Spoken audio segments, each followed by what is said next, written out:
Organisation chemistry के इस session में हम ऐसे कॉम्प्लेक्सेस का नेमिंग देखेंगे जिसमें एम्बीडेंटेड लिगेंड्स हो सकते हैं या होते हैं। ऐसे कॉम्प्लेक्सेस के बारे में नेमिंग में थोड़ा सा ध्यान रखना पड़ता है, क्योंकि एम्बीडेंटेड लिगेंड है, जैसा कि आपको मेरे पिछले वीडियो में आपने देखा है कि एम्बीडेंटेड लिगेंड्स वो होते हैं जो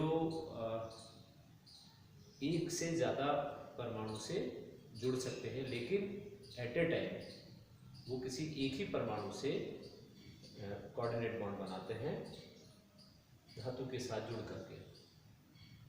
तो ambidentate ligands are those ligands in which there are more than one atoms which can be attached to, which can form coordinate bond with metal ion, but at a particular time it will use only one atom. That's why these are ambidentate ligands. ये सामने जो example आपको दिख रहा है, in this example you can see this thiocyanate is ambidentate ligand which can be attached to through nitrogen और through sulphur. ये जो लिगेंड है थायोसाइनेटो लिगेंड, ये एम्बीडेंटेड लिगेंड होता है और ये सल्फर या नाइट्रोजन दोनों में से किसी भी एक परमाणु से जुड़ सकता है। तो इसका नाम जब लिखते हैं तो ये तो अमोनियम आपको पता है, अमोनियम हेक्साथायोसाइनेटो, ये हेक्सा है 6 है।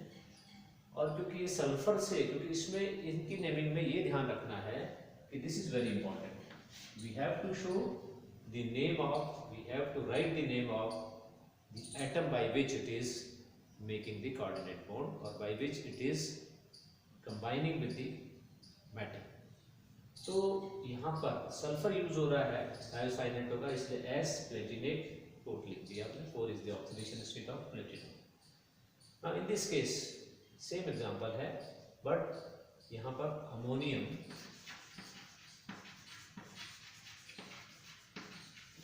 हेक्सा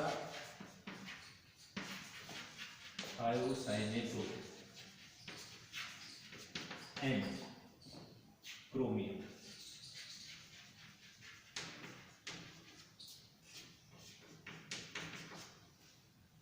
यहाँ क्योंकि ये नाइट्रोजन से अटैच्ड है और ये प्लेटिनेट लिखा है, क्रोमेट लिखेंगे अपन यहाँ पे, सॉरी क्रोमेट लिख देते हैं क्योंकि ये आयन फॉर्म में है, नेगेटिव पार्ट है कॉम्प्लेक्स आयन का, इसलिए अमोनियम हेक्साथायोसाइनेटो एंड क्रोमेट, क्योंकि ये नाइट्रोजन से अटैच्ड है तो इसको हम NCS से लिखा हुआ है, इसका मतलब ये नाइट्रोजन से, नाइट्रोजन के माध्यम से इससे जुड़ा हुआ। एम्बीडेंटेड लिगेंड क्यों है? क्योंकि इसमें नाइट्रोजन भी है जिससे जुड़ सकता है, सल्फर भी, यहाँ सल्फर से जुड़ा इसलिए S लिखा, यहाँ नाइट्रोजन से जुड़ा इसलिए N लिखा।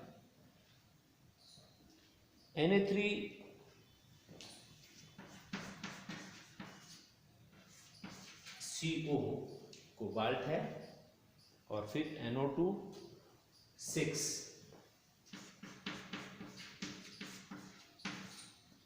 अब इसका नाम क्या होगा? इसमें ये नाइट्रोजन के माध्यम से, नाइट्रो जो है वो नाइट्रोजन के माध्यम से जुड़ा है, इसलिए sodium हेक्सानाइट्रो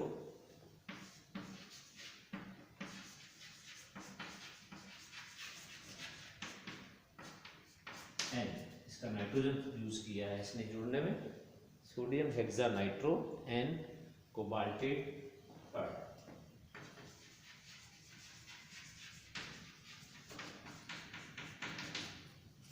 Sodium hexanitro and cobaltate, and is showing the atom by which it is making the coordinate bond.